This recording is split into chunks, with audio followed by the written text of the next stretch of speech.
فهمتش اي حاجة في العربي النهاردة خالص. ليه بقى ان شاء الله؟ كنتي قاعدة نايمة في الفصل ولا ايه؟ طب ما تروحي تجيبي الكتاب كده وتعالي وريني النقط اللي مش فاهماها.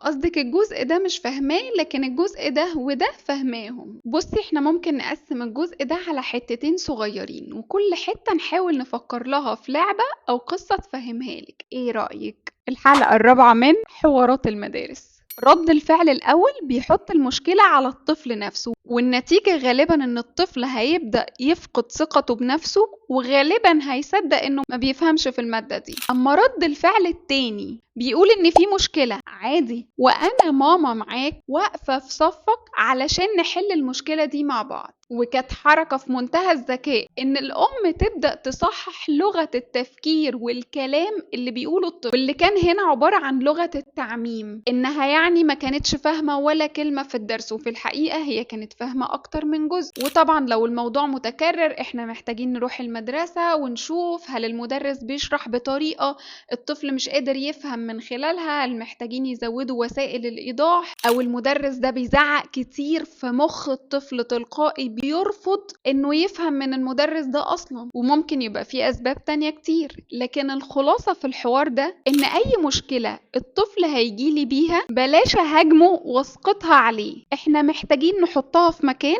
واحنا الاتنين بندور على حل للمشكلة دي. وسامعاكي يلي بتقولي اكيد ده طفل بيتدلع او بيتلاعب، علشان في الحقيقة حتى لو هو بيتدلع او بيتلاعب فاكيد في سبب او قصة ورا الموضوع ده، ولا ايه رأيكم؟